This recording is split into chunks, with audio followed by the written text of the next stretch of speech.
Economy is to the right, sweetheart. The left side of this plane isn't for everyone. Those words don't come from a loudspeaker. They don't come from a policy manual or a safety briefing. They come from one woman's mouth aimed at one girl's face on a quiet Tuesday morning at JFK International Airport.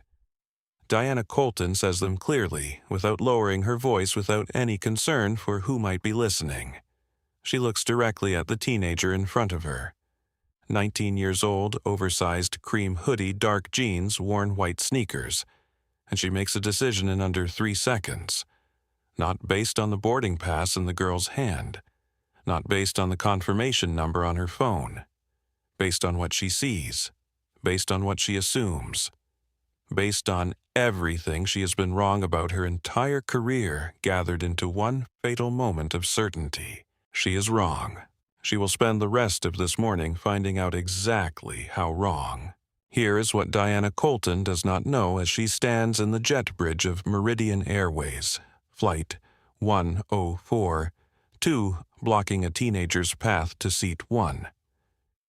41 minutes from this moment, she will be walking off this plane under escort. Her badge left on the galley counter, her 22-year career ended in a single sentence. Conrad Holt, the hedge fund manager who will throw cash in the girl's face, who will demand her seat and laugh while she is dragged up the aisle, will be handcuffed on the tarmac before the flight ever reaches the departure queue. Captain Raymond Foss, the man who will authorize the removal of a paying passenger without so much as running a second booking confirmation, will be suspended before the wheels leave the ground.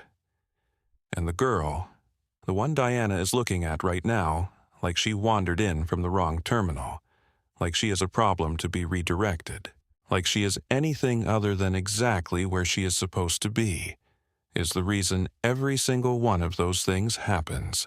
Not because she fights back, not because she screams, not because she loses her composure for even 1 second, because she makes a phone call, and because of who answers. Before we get into what happens on Flight 104, 2, I want to know where you are right now. Drop your city in the comments below. We want to hear from every corner of the world. And if what you are about to watch unfold makes your jaw drop, and it will, hit subscribe. Because justice like this does not happen on a schedule. But when it does, you want to see every second of it. Now, let's go back to Gate 31, JFK International Airport, Terminal 4. Tuesday morning, 8:03 a.m. The Meridian Airways first-class lounge is still half full. Coffee machines hum. Leather seats hold men in suits reviewing documents on tablets. There is a particular quality to the light in a first-class lounge. Amber soft, designed to make you feel like you have already arrived before you have left. Meridian Flight 104-2 to London. Heathrow is scheduled to depart at 8:45. The gate opens at 8:10. Outside the lounge, through the full-length glass windows, the plane sits at the jet bridge. Wide body, freshly cleaned its Meridian livery, bright under the morning floodlights. It is a world with rules. Not the rules printed in the passenger charter. The unwritten ones. The ones enforced not by policy but by look and assumption and the practiced authority of people who have never been challenged. A girl in a cream hoodie is about to walk into that world, and she is about to change it permanently. Meridian Airways. Flight 104-2 is not just a flight. It is an experience. That is the word the airline uses in its marketing materials, in its loyalty program brochures, in the email Diana Colton received when she was assigned to the transatlantic route for the 6th consecutive month. An experience. 8 seats in first class arranged in pods of 2 each pod, separated by a privacy divider that folds down at the touch of a button. The upholstery is a deep charcoal leather stitched with silver thread. The lighting above each seat is individually adjustable, ranging from bright reading white to the kind of warm amber that makes a person feel like they are sitting inside a well-funded dream. The menu, A physical card, heavy stock, no prices listed, because prices are not something first-class passengers are supposed to think about. Features 3 options for breakfast, and a champagne list that begins at a bottle worth more than most people's weekly grocery budget. Seat 1A is the crown of this cabin. Forward, most. Window position, a full pod to itself on the left side of the fuselage. On this route, by unofficial meridian tradition that has calcified into something approaching law, Seat 1A belongs to Conrad Holt when Conrad Holt is on the plane. He has never actually booked it. He has never needed to. He simply arrives, he turns left, and the world moves to accommodate him. It has been this way for 14 routes. Nobody has stopped it. Nobody has tried. This morning someone has booked it. Diana Colton has been with Meridian Airways for 22 years. She started at 29 working economy on domestic routes and clawed her way up through the ranks with the determination of someone who understood that this job had a hierarchy, and that hierarchy mattered. Senior first-class attendant. Transatlantic routes. The title is not just a title, it is a declaration. She knows every Platinum Legacy member by name. She knows their preferred drinks and their seat preferences and the names of their children mentioned in casual conversation on long-haul flights. She prides herself on this. She considers it a form of excellence. And she is excellent. For the passengers she decides deserve her excellence. For the ones she decides do not, she has a different skill entirely, the ability to make someone feel unwelcome without saying a single word that could be written up in a formal complaint. She has done this before. 3 times in 22 years she has redirected first-class passengers who had valid tickets to premium economy or economy citing system glitches or booking errors that never existed. All 3 were people of color. All 3 were traveling alone. All 3 were too tired or too intimidated or too aware of what happens to black and brown people who make scenes in airports to do anything but comply. Diana has never faced a formal complaint.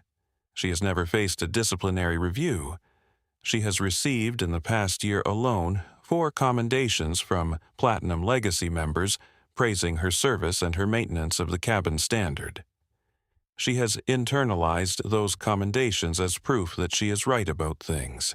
She is not. Sophia Perez is 27 years old, and this is her first transatlantic assignment.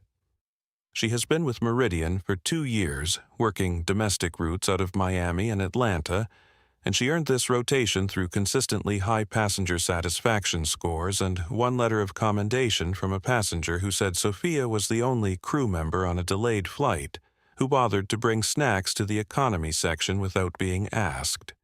She is not naive. She has flown enough routes to understand how cabins work, how crew hierarchies work, how some senior attendants run their sections like small kingdoms with their own unspoken constitutions. She noticed something during the pre-flight briefing this morning. The way Diana used the phrase maintaining the standard of the cabin not once, but 3 times. And the specific look that accompanied it, the sweep of the eyes that was not about safety protocols. Sophia filed it away. She is not brave yet. She has not had to be. That is about to change. Conrad Holt is in the Meridian First Class Lounge at 7:58 a.m. on his 3rd espresso, finishing a call about a London deal that has been 6 months in the making. He is 58 years old, silver-haired, built like a man who plays golf 3 times a week and considers this an athletic accomplishment. His suit is bespoke. A London tailor he has used for 12 years. His watch is the kind that does not need to advertise its price because the people who recognize it already know. He has been a Platinum Legacy member of Meridian Airways for 20 years. He has the personal cell phone number of Meridian's VP of Operations, a man named Richard, who has personally intervened to smooth over 3 separate situations Conrad created on flights over the past 4 years. Conrad thinks of these interventions as a natural feature of the world bending to accommodate someone of his standing. It has never occurred to him that it might stop. He is not thinking about seat 1A specifically this morning. He never thinks about it. It is simply understood that when he boards Flight 104-2, the seat will be there. He has not looked at his boarding pass in years. He boards, when he is ready, turns left and sits down. The thought that someone else might be in that seat, someone who booked it, paid for it, has every legal and moral right to it, registers in his mind as a category of event that does not apply to him. He finishes his espresso. He takes his briefcase. He walks toward the gate. Behind him, through the glass of the lounge, the plane sits, waiting, its first-class cabin already being prepared. Warm towels, champagne, flutes, the light adjusted to amber. Everything in its place. Everything as it should be. Almost everything. Zara Banks arrives at gate 31 at 8:07 a.m., with 3 minutes to spare before priority boarding opens, moving at the pace of someone who is tired but not rushed. The specific tiredness of a person who has been working hard at something that matters and is allowing herself exactly this flight, this seat, this window over the Atlantic as a reward. She has been in New York for 6 days. 6 days of meetings in borrowed conference rooms of paperwork, reviewed by lawyers who charged by the minute of phone calls with Foundation board members who had questions she had to answer carefully and completely. She is setting up a youth scholarship fund. The first project she is running independently without her father's organizational infrastructure on her own initiative and her own time. It is important to her that it be hers. That has meant 6 days of work that would exhaust someone twice her age. She is 19. She is handling it. She looks like she is not handling anything in particular. That is intentional. The cream hoodie is oversized, the kind of garment that swallows its wearer in soft fabric. But it is a limited edition collaboration piece, a run of 200 made by a designer who sold out in 4 minutes online and has not restocked since. Zara bought it for herself on her 18th birthday. The dark jeans are fitted simple. The white sneakers are a vintage reissue of a 1994 running shoe made in a single production, run now trading on resale platforms for 3 times their original retail price. The backpack is battered canvas covered in 3 small enamel pins, a monarch butterfly, a small gold star, a circular badge that reads, "Ask me about my foundation," in tiny letters. The backpack belonged to her mother, who died when Zara was 11. It is the most valuable thing she owns, and it has nothing to do with money. Zara does not dress to announce herself. She dresses to feel like herself. She has inherited this habit from her father, a man who has closed billion-dollar deals in jeans and a plain white shirt, who has always said that the moment you start dressing for other people's assumptions, you have already conceded something you cannot afford to lose. On this particular Tuesday morning, at this particular gate, this philosophy is about to cost her something significant. She joins the priority boarding line. She is third in position. The 2 people ahead of her are a middle-aged man in a business suit reviewing documents on his phone, and a woman in her 40s with a carry-on bag and the specific expression of someone who has done this flight many times and has developed a system for making it feel short. Zara falls in behind them. She has her boarding pass on her phone.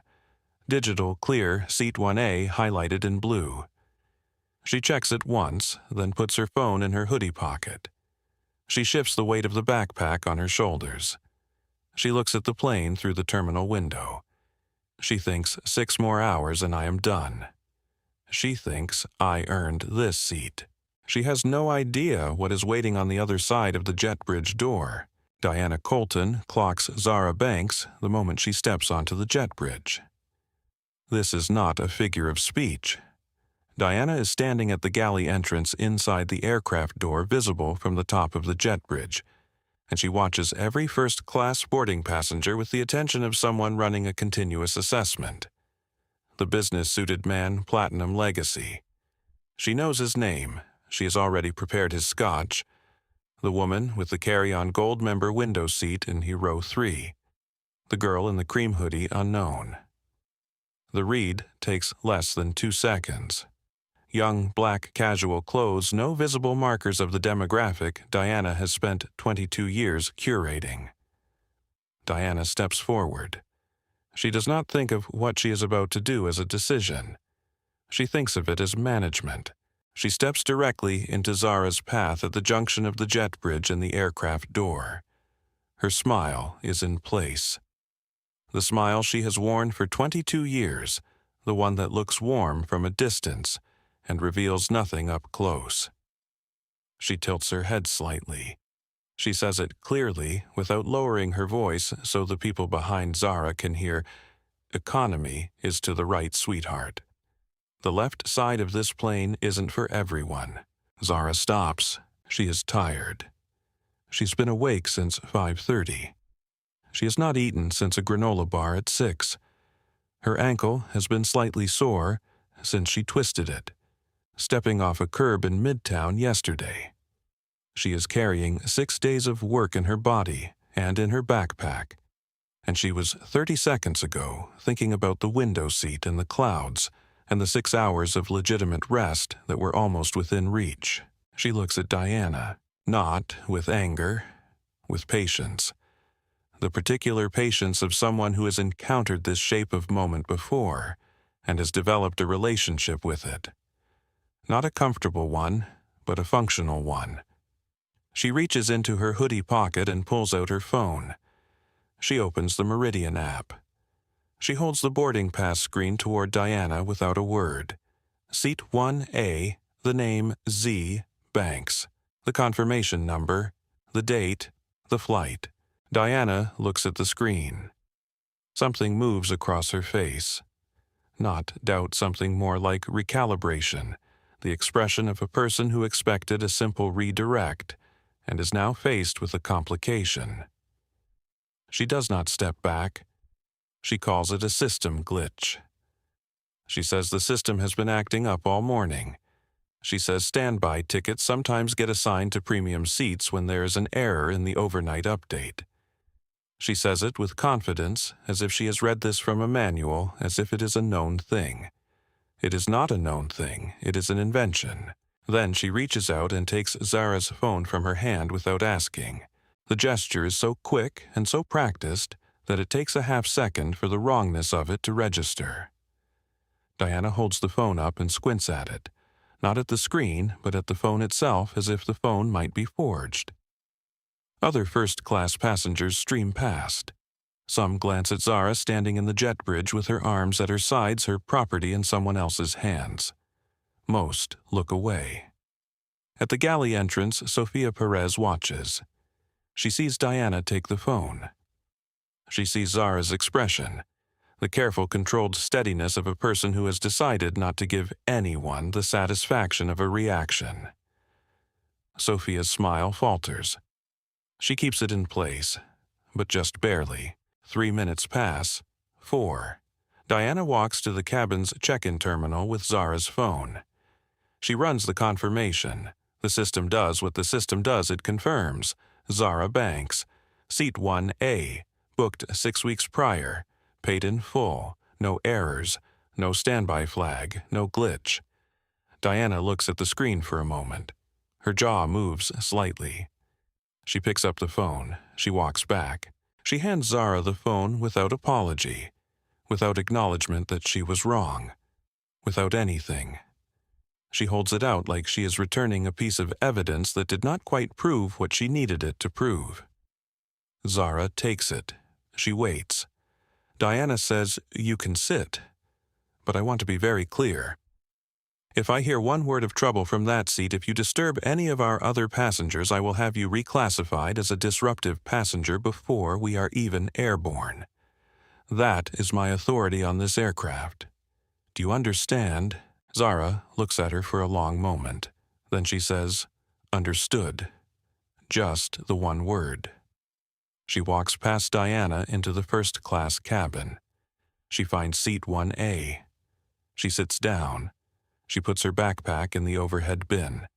She adjusts the air nozzle above her seat. She puts her headphones on. She closes her eyes. She exhales. For exactly 10 minutes, she is left alone. Sophia moves through the first-class cabin with champagne and warm towels. She offers them to every seat: 2A, 2B, 3A, 3B, 4A, 4B. And when she reaches seat 1A, she feels Diana's eyes on her back before she has even lifted the tray. She passes seat 1A. She does not stop. The champagne does not come. The warm towel does not come. Zara notices the skip. She does not take her headphones off. She does not call Sophia back. She does not press the service button. She simply takes a breath and keeps her eyes closed. Sophia reaches the galley and sets the empty tray down. She looks at the serving cart. She thinks about going back. She picks up a cloth and begins folding it.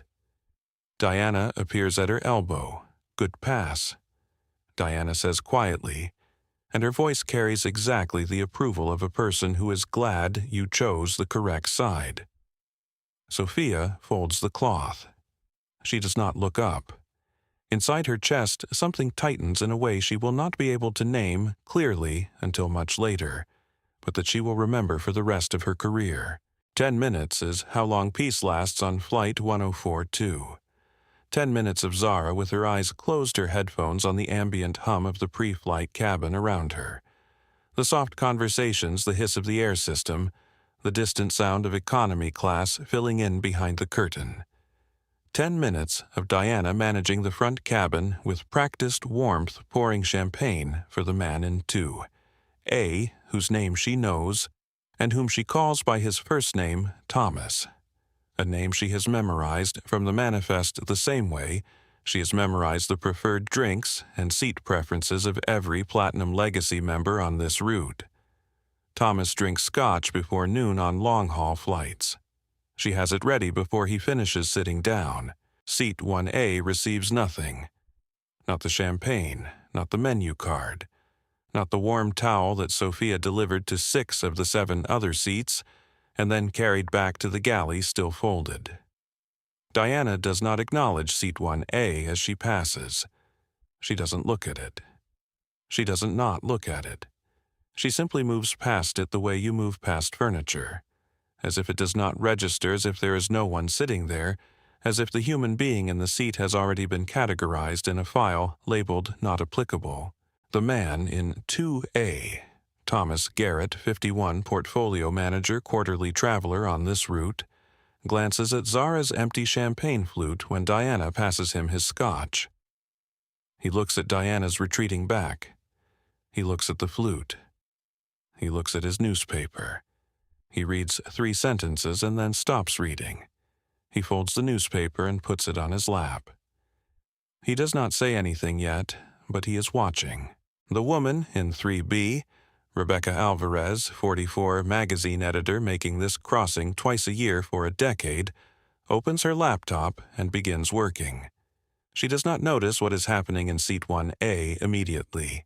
She will. Conrad Holt boards last. He comes through the jet bridge at 8:21 mid-call, briefcase in one hand, jacket already open, the walk of a man who boards planes the way he does everything, as if the process is slightly beneath him, but he is willing to endure it. He ends his call at the aircraft door, sliding his phone into his jacket pocket with the practiced efficiency of a man who treats his time as a precision instrument. He steps through the door. He turns left. He looks at the first-class cabin. His eyes travel to seat 1A with the automatic directness of habit, the way you look at your own chair when you walk into a room you use every day. There is someone in it. He stops. He does not look at Zara's face. He looks at her hoodie. He looks at her sneakers visible on the footrest she has deployed. He looks at her backpack, the worn canvas, the enamel pins. He looks at the seat number displayed in the panel above her head. He looks back at her. She has her headphones on. Her eyes are closed. She is not performing relaxation. She actually is relaxed, the specific relaxation of exhaustion, finally met with stillness. Conrad stands in the aisle and stares at her for a full 4 seconds. Then he says, "You're in my seat." Not a question, not an inquiry. A verdict delivered with the certainty of a man who has said similar things in similar tones, in similar situations his entire life, and has always been correct, or at least has always been accommodated, which in his experience amounts to the same thing. Zara's eyes open. She slides her headphones down around her neck. She looks up at him. She takes him in. The suit, the silver hair, the specific shade of purple that is beginning to develop at the edges of his collar. The posture of a man who is already angry before the interaction has properly started. She is calm in the way that people are calm when they have spent years learning how to be calm in exactly this kind of moment. "I have a ticket for 1A, she says. Her voice is even. Not cold, not warm, simply clear. "You're welcome to check with the attendant." Conrad does not check with the attendant. He does not ask to see the ticket. He turns to Diana, who is already moving toward him from the galley, her body language shifting in real time. From the moderately warm efficiency she uses for all first-class passengers to something that is specifically for Conrad Holt, a warmth that is almost maternal. The posture of someone who is deeply sorry this happened to you personally. "Mr. Holt," Diana says. She touches his arm. "I am so sorry. There was a system issue. We are going to get this sorted out right now." She glances at seat 1A. The glance is brief, but it carries its full weight. Its translation is, she is the problem. We agree that she is the problem. We are on the same side here. Conrad performs his outrage for the cabin. He is good at this. He has a voice that carries without seeming to try a particular theatrical quality that powerful men develop when they are accustomed to being listened to and have never needed to shout because the volume was never really the point. He references his membership tier. He references the number of times he has flown this specific route. He references his relationship with Richard, the VP of Operations, as a casual fact. He says he has been flying Meridian's first-class cabin since before certain people probably started school. He does not say certain people with any particular emphasis. He doesn't need to. The sentence does what it is designed to do. Zara listens. She does not interrupt. She does not look away from him. She lets him finish every sentence completely, which is not the response he is expecting, and which throws him off slightly. Powerful men in the middle of performances expect either capitulation or argument, and he is receiving neither. When Conrad finishes, she says, "Are you done?" 2 words, even voice, no follow-up. Conrad blinks. He reaches into his jacket. He pulls out his money clip. Heavy gold, fully loaded. He counts out bills without looking at his hands, the practiced gesture of a man who does this kind of arithmetic constantly and has ceased to find it remarkable. He drops the bills on Zara's tray table. $600 in hundreds, fanned out on the surface like a hand of cards. "There," he says. "That covers whatever you paid and then some. Economy is comfortable, I'm told. Go enjoy yourself." The cabin goes quiet. Not the buzzing ambient quiet of people having separate conversations. Genuinely quiet. Thomas Garrett puts down his scotch. Rebecca Alvarez's fingers stop on her keyboard. Even the ambient music from the boarding system seems to pause, though it does not actually pause. Zara looks at the money on her tray table. She picks it up. Slowly, deliberately, she lifts the bills in both hands, brings them together, and rolls them into a compact ball. She leans forward slightly. She places the ball of cash on the floor of the aisle at Conrad's feet. She looks up at him. "I don't want your money," she says, and then quieter so that only Conrad and Diana and the first few rows can hear. "And I would step back if I were you. You are about to embarrass yourself in a way you will not recover from." The silence after those words is absolute. Conrad's face goes through something complicated. The smooth surface of his entitlement cracks. Not breaks, not yet, but cracks the way thick ice cracks before it goes a sound more than a sight. He turns to Diana. His voice is lower now, which makes it more dangerous. Get the captain. Right now, her or me, Diana. That is where we are. Diana nods. She is already walking. Sophia stands at the galley entrance. She watched Conrad throw the money. She watched Zara roll it up and put it on the floor. She is looking at Zara now, who has replaced her headphones around her neck and is sitting with her hands folded in her lap. Her jaw set, her eyes forward. Not performing composure. Simply composed in the infuriating specific way of someone who knows exactly what they are dealing with. Sophia takes one step toward the aisle. She stops. She looks at Diana's retreating back. She looks at Conrad, who is standing over seat 1A, like a man guarding a territory he has already decided is his. She picks up a serving tray. She begins polishing it. Her hands are perfectly steady. She hates herself a little for that. In row 3, Noah Castillo has had his phone out for 4 minutes. He is a documentary producer, 34, traveling to London for a festival screening. And he has the professional instinct of someone who has spent a decade recognizing when a moment is happening. He does not announce what he is doing. He does not narrate. He angles the phone just above the seat back, adjusts the frame to catch the aisle, and records Conrad's posture and Zara's stillness, and the money on the floor and the silence in the cabin. He uploads 45 seconds to X, the caption first class, JFK to London, flight 1042. This is happening right now. He hits post, he keeps filming. In the first 4 minutes, the clip gets 900 views. Diana is gone. Conrad stands in the aisle beside seat 1A and waits. He does not sit in 1B, he would not give even that much ground. He stands, which means Zara is looking up at him, and he is looking down at her. And he is aware of this geometry in a way that feels like strategy. He adjusts his cufflinks. He checks his watch, not because he needs to know the time, but because it catches the cabin light in a way that is satisfying. He looks at his phone briefly, scrolls without reading anything. He glances at the man in 2A, Thomas Garrett, with the small, confident nod of a man who expects to be agreed with, expects the shared understanding of men who occupy the same tier of the world to provide a kind of silent consensus that he is right. Thomas looks at his scotch.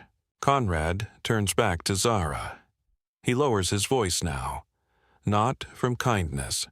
Quiet contempt is a more precise instrument than loud contempt, and Conrad has had enough practice with both to know which one lands harder in which situation. He leans against the headrest of 1B just outside her personal space, technically, but close enough that it registers. He tells her he has been flying this route for 4 years. He tells her he has a relationship with this airline that she probably cannot imagine. He tells her he is not interested in her feelings about the situation. He says it all with the patient explanatory tone of a man who is accustomed to being the person in the room with the most important perspective. He wraps each thing he says in the language of reason. I understand this may feel unfair, and it's not about anything personal. And I'm sure you can appreciate the context here. And inside every reasonable phrase is the actual message, which is you do not belong here. And the sooner you understand that, the easier this will be for everyone. He does not say that. He says everything around it. Zara listens to all of it. She does not fidget. She does not interrupt. She does not look for an exit. She looks directly at him for the duration, 3 minutes and 20 seconds, which is a long time to look at a person who is working hard to make you feel small. When he finishes, she says, "Are you done?" That is all. Conrad blinks. He was not expecting that. There is no argument to attach to it, no specific claim to refute, no emotion to dismiss. Just 2 words that absorb the entire performance he has just given and return it to him as nothing, less than nothing. He opens his mouth, he closes it. He looks at the floor of the aisle where the rolled-up cash is still sitting. He does not pick it up. In row 3, Noah Castillo switches from clip recording to live. The viewer count begins climbing immediately. He narrates into his phone at a level barely above breath, his voice pitched just high enough for the microphone. She hasn't moved. She hasn't raised her voice. She showed her ticket. She showed her ID. He threw money at her. She rolled it up and dropped it on the floor. They have not brought her champagne. They have not brought her a towel. The attendant walked past her seat 7 times during boarding. And now they are getting the captain. He pauses. I need you all to watch this. 3,000 viewers, climbing. Diana returns with Captain Raymond Foss 2 minutes later. Foss is 54, broad-shouldered, a career pilot who has spent 30 years navigating the specific art of managing conflict on aircraft, which, in practice, has meant choosing the resolution that ends arguments fastest and creates the least paperwork. He is good at his job in the cockpit. He is a coward everywhere else.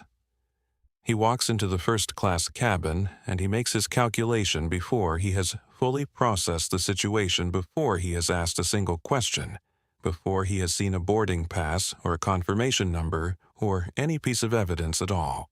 He sees Conrad Holt. He knows the name. Conrad is in the passenger file. Specifically, he is in the notes section of the passenger file, which mentions his personal relationship with Richard, the VP of Operations, and 3 previous incidents that were resolved at crew discretion. Foss knows what that language means. It means Conrad complained, someone made the complaint go away, and everyone moved forward. Foss has resolved things at crew discretion before. It is not comfortable, but it is uncomplicated. He sees Zara, 19, hoodie, headphones around her neck. Seat 1A, he makes his calculation. He approaches Zara first. He does not introduce himself. He does not tell her his name. He speaks with the weary, efficient tone of a man who considers this situation already resolved and is simply walking her through the resolution. He says there has been a double booking situation.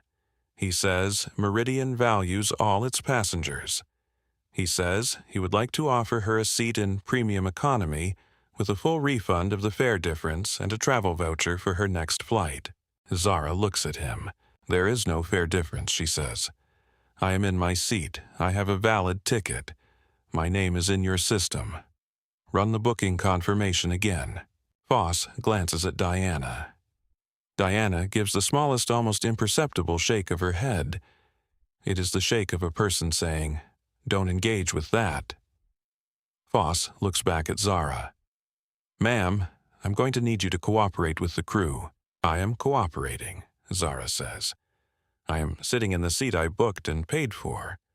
What specific action are you asking me to take?" Foss has no answer to this. He does not have an answer because the answer is, I am asking you to give up your seat to a man who did not book it because he has been taking it for 4 years and because the path of least resistance requires you to accept that. He cannot say this. Instead, he says, "Miss, you have been flagged as a disruptive passenger." Zara's expression does not change. "I have not raised my voice.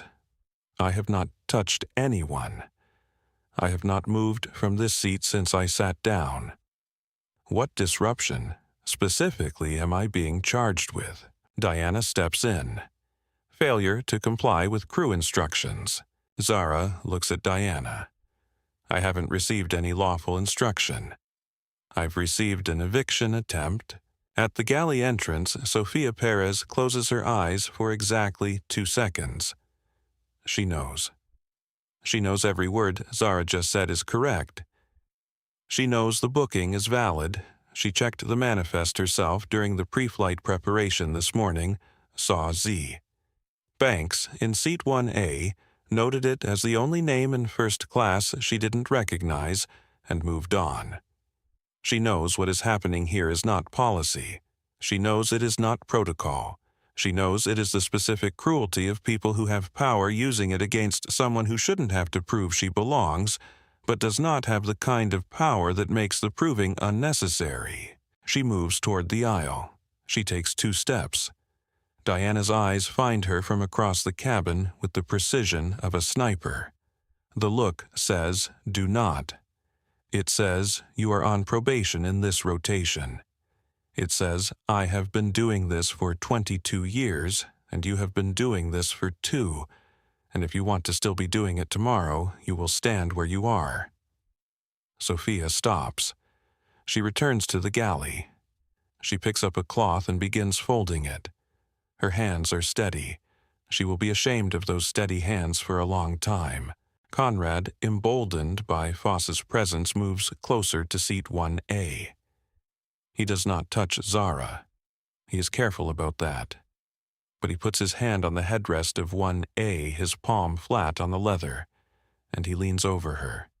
His voice drops to something the cabin can barely hear, which makes it worse somehow. It makes it private. It makes it the specific kind of thing that is harder to prove and easier to deny.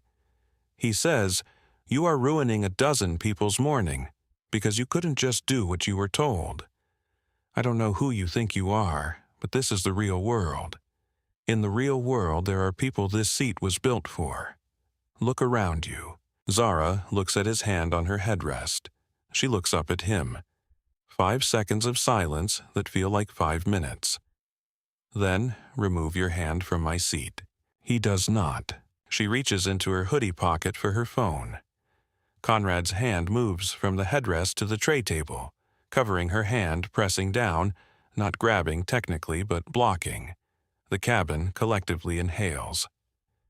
Thomas Garrett stands halfway up from his seat. Rebecca Alvarez's laptop snaps shut. In row 3, Noah Castillo zooms in. His live viewer count is at 11,000. The comments are moving faster than he can read them. Zara looks at Conrad's hand covering hers. She looks at Foss.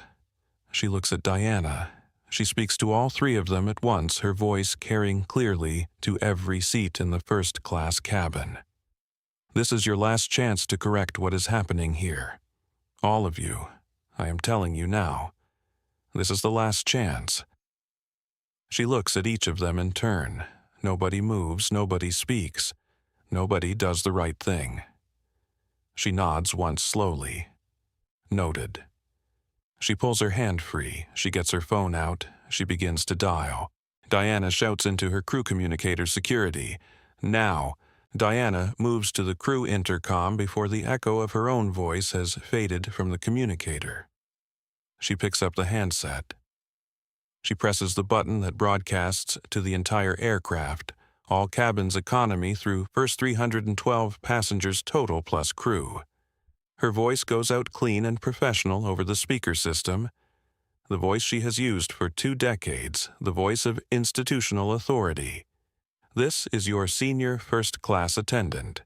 We have a security situation at the front of the aircraft. All cabin crew, please be advised. Do not approach rows 1 through 4 until further notice. Thank you." The announcement lands. In economy, 140 people crane their necks toward the curtain. In business class, passengers look up from their laptops and their pillows. In first class, the cabin, which was already quiet, becomes a different kind of quiet. The kind that happens when people understand that something is being decided and they are going to have to live with how they responded to it. Zara hears the announcement. She does not look toward the intercom speaker. She keeps her phone in her hand. She waits. Thomas Garrett in 2A puts down his scotch. He has been telling himself since Conrad started talking that this is not his business. He has been telling himself that the right thing to do is to let the crew handle it. He has been watching Diana skip seat 1A 11 times, and he has not said anything. He has been watching Conrad stand over a teenager and speak to her in a voice like something you scrape off the bottom of a shoe, and he has not said anything. He is going to run out of not saying anything very shortly.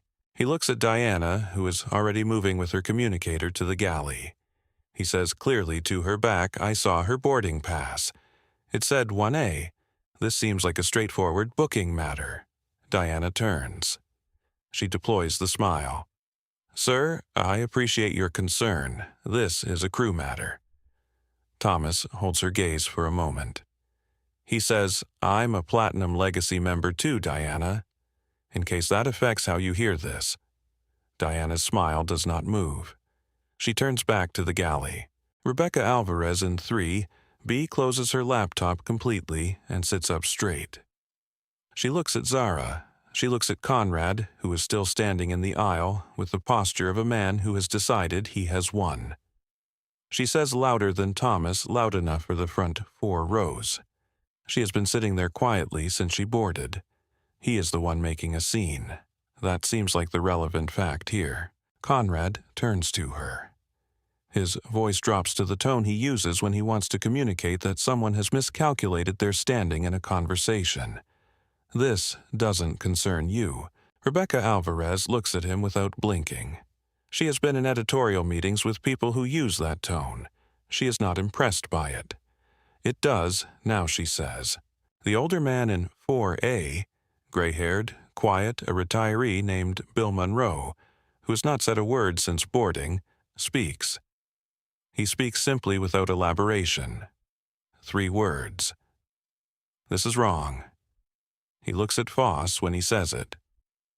Foss looks at the floor. Noah Castillo keeps filming.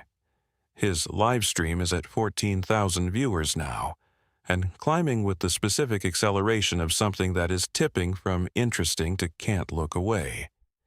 He narrates in his near whisper the flight attendant just made an announcement calling her a security situation to the whole plane. 300 people. She hasn't moved. She hasn't touched anyone. She has her phone out. And they are calling security. A pause. If you are watching this, share it right now. Do not let this disappear. Conrad turns back to Zara. He has decided that the problem is her continued presence in the seat. Not the abstract booking dispute, but the physical fact of her sitting there while he stands in the aisle, which is an inversion of the natural order of things as far as he is concerned. He steps close. He puts his hand on her armrest. Not on her careful about that, but on the armrest of her seat, his knuckles pressed to the leather leaning over her, with the full geography of his body used as a statement. He says it quietly, precisely into the space above her. You are ruining a dozen people's morning because you couldn't just do what you were told. That is who you are. That is what you have decided to be today. Zara looks at his hand on her armrest. She does not look at his face. She looks at the hand, then she looks up. She says quietly, without emphasis, remove your hand from my seat. He does not. She reaches for her phone. Conrad's hand moves to the tray table, pressing down on her wrist. Not grabbing technically, not grabbing, but blocking, preventing. The cabin draws in breath. Noah zooms in. Thomas Garrett is now standing. Rebecca Alvarez takes a photo. Bill Monroe in 4A says not quietly, hey. Zara looks at Conrad's hand on her wrist. She looks up at him. She says with the absolute evenness of someone who has made a decision and is simply executing it. This is your last chance. She looks at Diana. She looks at Foss. She says it to all 3 of them at once. Last chance. Nobody moves, nobody speaks. Zara nods. She pulls her hand free. She gets her phone, she dials. And then she looks up one final time and says loud enough for every person in the first-class cabin to hear for Noah's microphone to capture. Clearly, I tried to give you the chance. Remember that, Diana shouts into her communicator. Marco Reyes and Derek Finch step onto the plane. The viewer count on Noah's live stream hits 22,000. If you are watching this and you are thinking about what you would have done in that cabin, whether you would have spoken up sooner, whether you would have been Thomas or Rebecca or Bill, or whether you would have been someone who looked at their lap, tell me in the comments. because the next 2 minutes are what you will be thinking about for the rest of this video. What happens when nobody with the right kind of power chooses to stop it in time? Marco Reyes enters the first-class cabin the way he has entered 100 similar situations, efficiently, professionally, with the contained energy of someone whose job requires the management of conflict without escalating it. He is 41, solidly built, wearing the yellow reflective vest and tactical belt of a private security contractor hired by the airport for exactly these kinds of calls: passenger disputes, boarding disagreements, the occasional medical situation. He has seen most variations of first-class drama in 11 years on this job. He steps into the cabin. He takes in the scene. What Diana Colton tells him directly and quickly before he has a chance to look at anything else: disruptive passenger first class. Refusing to deboard. Crew has requested removal. What Diana Colton does not tell him that there is a ticketing dispute. That the passenger has a valid booking confirmation. That 3 other passengers have already verbally challenged the crew's version of events. That someone in row 3 is live-streaming the situation to tens of thousands of people. She does not tell him these things because they do not serve the version of events she needs him to believe. Marco looks at the scene. He sees Diana in her immaculate uniform with 22 years of institutional authority behind her posture. He sees Conrad Holt dressed like a man who belongs in this cabin by birthright. He sees the captain standing behind Diana with his arms crossed. He sees Zara, 19, hoodie sneakers, phone in hand, sitting in seat 1A with her jaw set and her eyes steady. He makes a judgment. It takes approximately 4 seconds, and it is the wrong judgment, and it will follow him for years. Derek Finch is at Marco's shoulder. 29 years old, second year with the contractor, a man who became a security officer because he wanted to help people, which is the kind of thing that sounds naive until you are standing in a first-class cabin and you realize that the person who needs help the most is the one everyone else in authority is pointing away from. Derek looks at Zara's face. He looks at her ankle. She shifted it slightly when Marco entered, and the hoodie rode up enough to show the sock above her sneaker, and even from across the cabin, Derek can see that the ankle is slightly swollen. He does not say anything. He stands behind Marco, and he watches. Captain Foss steps forward to issue the formal order.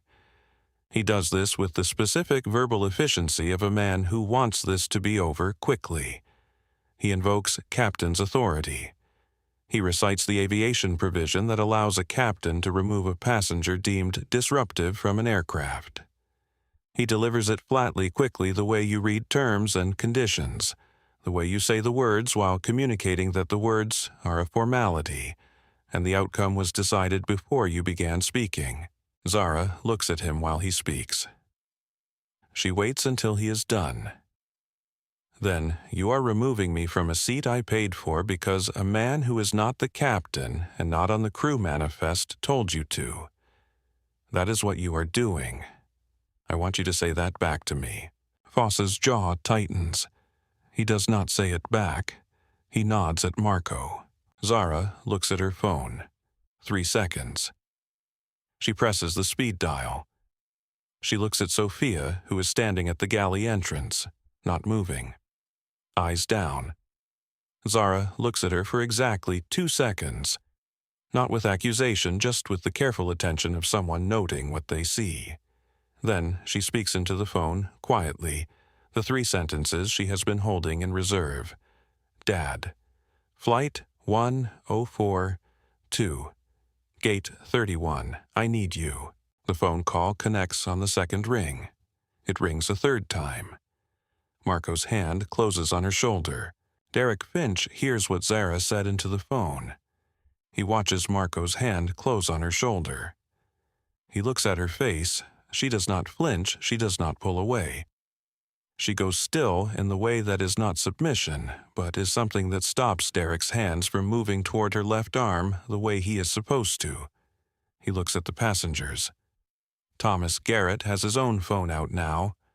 Rebecca Alvarez is photographing. Noah is narrating.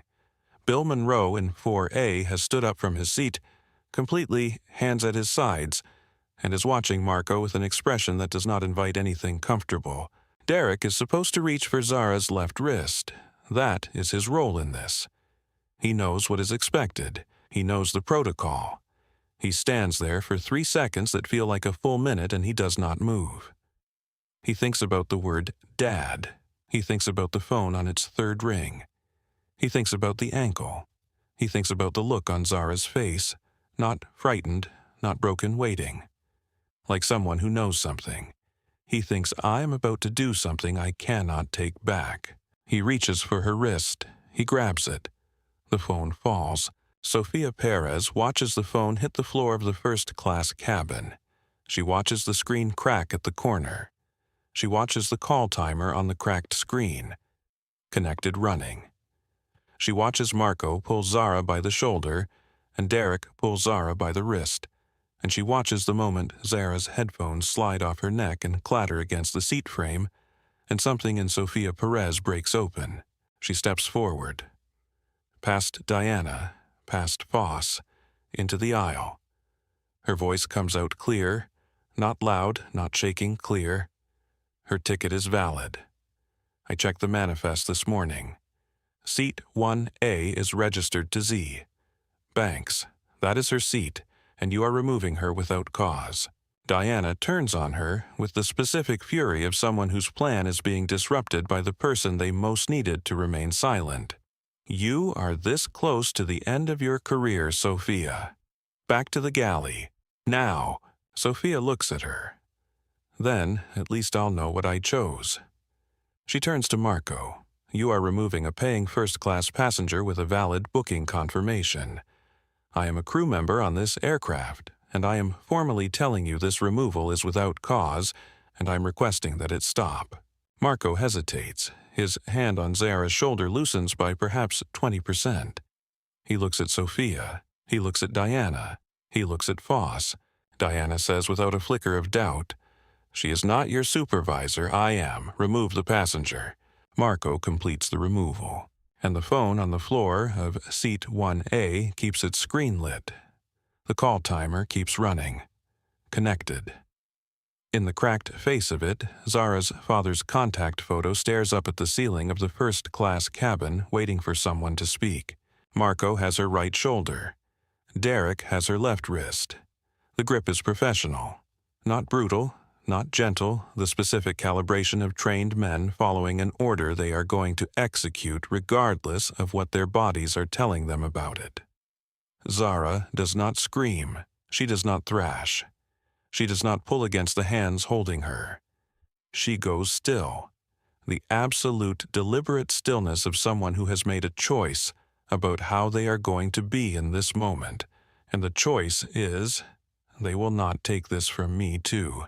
She is dead weight. She does not assist. Her feet drag along the first-class carpeting.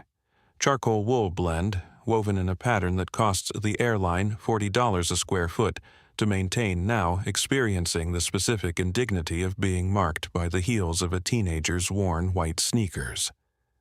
Her left sneaker catches on the leg of seat 1B as they pull her past it, and the pain of the twisted ankle, the one that was already slightly sore, arrives suddenly, sharp, definitive. It is the kind of pain that makes your breath catch. Zara's breath catches. She does not make a sound. She looks straight ahead. The faces of the first-class cabin pass her in sequence as Marco and Derek pull her backward up the aisle. She is facing the tail of the plane, looking toward the seats she is being pulled away from, watching the rows come toward her and then pass. The man in 2, A. Thomas Garrett, who is now standing his scotch, forgotten his face doing something complicated that is not quite courage and not quite cowardice, but is the specific expression of a man who is watching himself be less than he thought he was. The woman in 3B, Rebecca Alvarez, who has one hand over her mouth and the other still holding her phone, still recording tears beginning at the corners of her eyes that she does not wipe away. The older man in 4A Bill Monroe, who has stepped completely into the aisle and who says clearly to Marco's back, "She hasn't done anything. You are hurting her." Marco does not stop. Noah Castillo in 3A has his phone raised at shoulder height. He is not narrating now. He is just filming. Some moments do not need a narrator because the image is its own language. He zooms in on Zara's face. What he captures, what 62 million people will see in the next 72 hours, is not fear and not rage, but something that takes longer to name: a profound, quiet, utterly composed refusal to give anyone in this cabin the satisfaction of her falling apart. She looks like someone who knows something. She looks like someone who is waiting. Her phone is on the floor of the first-class cabin screen, cracked at one corner. The call timer is still running. Connected. She watches it as she is pulled away, the screen getting smaller, the distance between her and it increasing with each drag of her heels across the carpeting. She cannot reach it. She cannot stop moving long enough to try. She watches it until the angle changes and a seatback blocks her view, and then she turns her face forward. Conrad Holt does not watch Zara being removed. He has already settled into seat 1A. He is adjusting the recline, finding the position he likes. Diana is pouring his champagne, unhurried, professional, the performance of normalcy over the extraordinary event that just occurred 3 feet from where he is sitting. He takes the glass. He does not say anything to Diana. He does not say anything to anyone. He looks at the window. He sees the tarmac, gray-lit, the other planes in their queues, the normal world proceeding at its normal pace. He raises the champagne glass, slightly a private gesture. For nobody, a small celebration of a problem solved. In row 3, Rebecca Alvarez photographs this. That photograph will be on the front page of 3 newspapers and the top of a dozen news websites by the time they are supposed to be landing in London. He does not know this yet. The jet bridge is cold. The ambient music of the cabin disappears the moment the aircraft door closes behind them, replaced by the mechanical hum of the accordion tunnel and the distant noise of the tarmac 40 feet below through the metal walls. The light is different here. Fluorescent institutional, the kind of light that strips away the warmth the first-class cabin cultivates and leaves everything looking exactly as it is. Marco is moving at a steady pace. Derek's grip on Zara's wrist has loosened slightly. Not released, but loosened, as if some circuit in him is sending signals that the rest of him is not ready to act on yet. Zara's ankle is sending her continuous updates. The pain is a dull roar, now working its way up from the point of impact into the surrounding tissue, the specific spreading ache of something that has been twisted and is now being required to perform anyway. She is limping. She does not hide it because she cannot. The limp is structural, her body compensating automatically, but she does not slow down because of it. She keeps her head up, her eyes forward, her expression unchanged. They pass boarding passengers still making their way up the lower section of the jet bridge. People with carry-ons who press themselves against the walls to make room for the 3 of them who look at Zara, the way people look at accident scenes, the involuntary, slightly shameful attention of someone who cannot help trying to understand what they are seeing. A woman in a yellow scarf whispers to her husband, and Zara hears the words even though they are not meant for her. What did she do? A man responds without looking away. Must have been something. A third person, a teenage girl in a school sweatshirt, watches Zara go past and then looks at her own phone, and then back at Zara, and then opens her mouth and says nothing because she is 14, and she does not know what to do with what she is seeing. Zara hears every word. She does not answer any of them. She keeps her head up. She is thinking about the call. She is thinking about the 3 rings she heard before the phone fell, whether her father's phone picked up on that 3rd ring, whether the call was live when she said his name, whether he heard the words, "Dad." Flight 104-2 Gate 31. She is thinking about his schedule. He was in a board meeting at 8. She spoke to him at 7:47. She knows he keeps his personal phone on even during meetings because there are 3 numbers that override everything else, and hers is one of them. She is doing this calculation not as a comfort, but as an operational assessment. She is figuring out the timeline. She is figuring out how long she has to wait. Her father told her once, when they come for you, they will not expect you to be calm. Use that. She is using it. She is using every bit of it. They emerge from the jet bridge into the gate area. Gate 31 at JFK Terminal, 4 mid-morning. Tuesday, busy in the specific way that airports are busy at this hour. Movement in all directions, multiple boarding calls happening simultaneously, hundreds of people in various states of hurry and waiting. Some people look at Zara as Marco and Derek bring her out. Most don't. The calculation people make when they see someone being held by security in an airport tends toward they must have done something. That is a faster calculation than something is being done to them. It takes less to maintain the world. Linda Vargas is at the gate desk. She is the gate agent. Late 40s, seen everything permanently slightly tired. She looks up when Marco and Derek emerge with Zara. Her eyes take in Zara's face, the steadiness of it. The controlled, careful steadiness of someone holding themselves together with great precision. Linda starts to say something. She opens her mouth. Marco says, disruptive passenger first class holding room without stopping, without meeting her eyes, and keeps moving. Linda watches them go. She picks up her radio. She puts it down. She picks up her radio again. She will make 2 calls in the next 4 minutes. Both of them matter. The service corridor beyond the gate is institutional in the specific way that airport service corridors are. The hidden infrastructure behind the theater of the terminal, all fluorescent light and bare concrete and marked doors. Marco stops at a door marked Holding Room B with a keypad lock. He swipes his badge. The door opens with a mechanical click. He guides Zara through. The door closes behind them. The sound of the terminal disappears. Silence. Fluorescent light.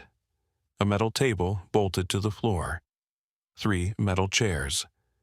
A security camera in the corner with a rhythmic red pulse.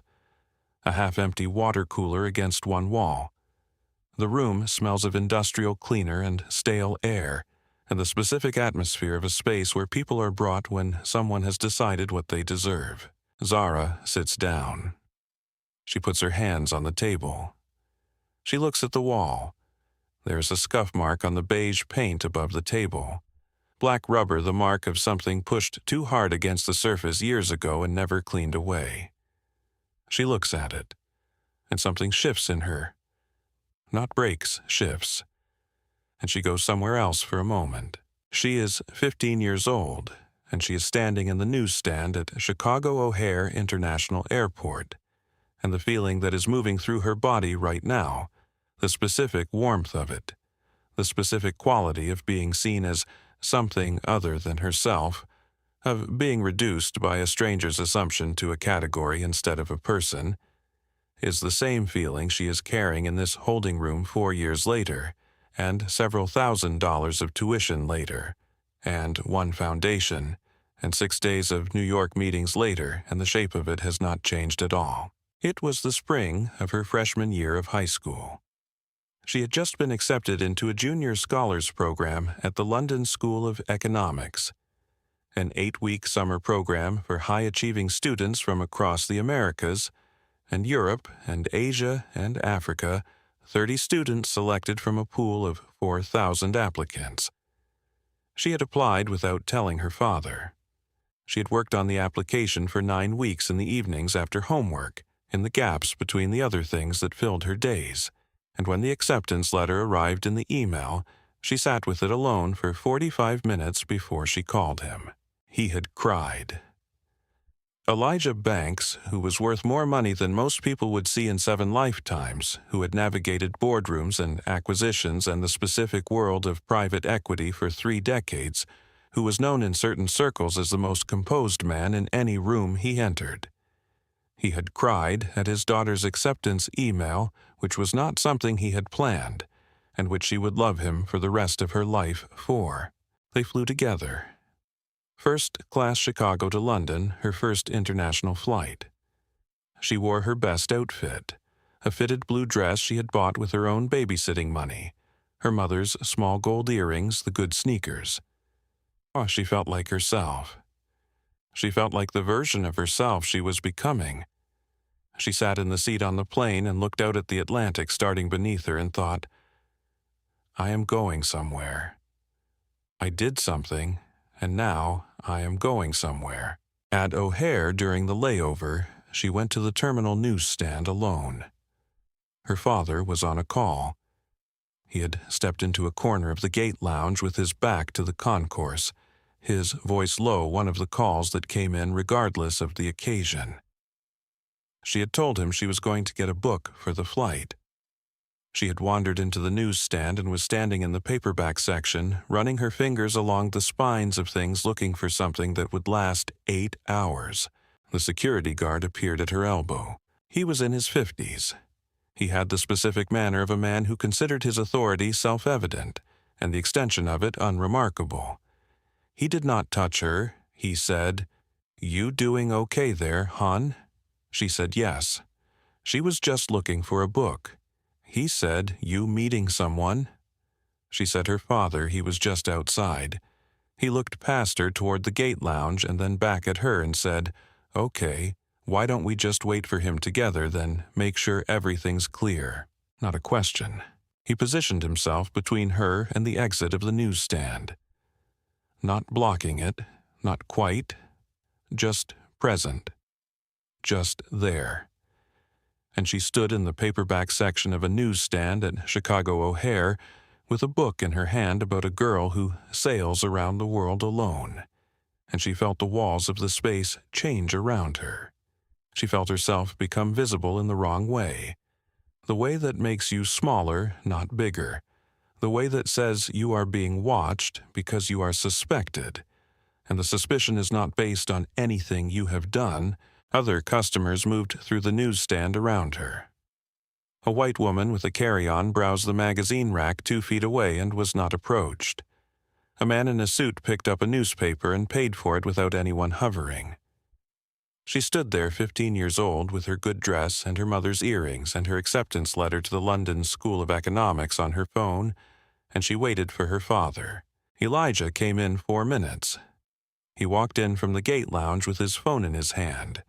His call finished looking for Zara, and he found her in the paperback section with a book she had not moved from, and a security guard standing at the perimeter of the section in a posture that had a specific, recognizable meaning for anyone who knew how to read it.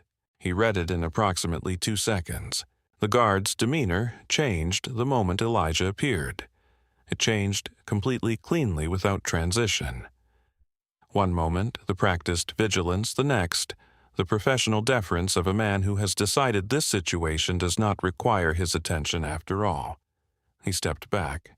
He nodded at Elijah.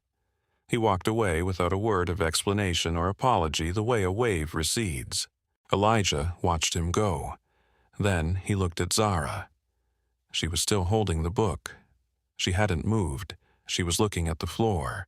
He did not approach the guard. He did not raise his voice. He did not perform his outrage for the terminal. He walked to Zara and he said, "What do you want to buy?"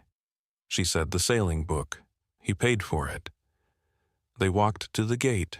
They sat down. He waited. She was quiet for a long time.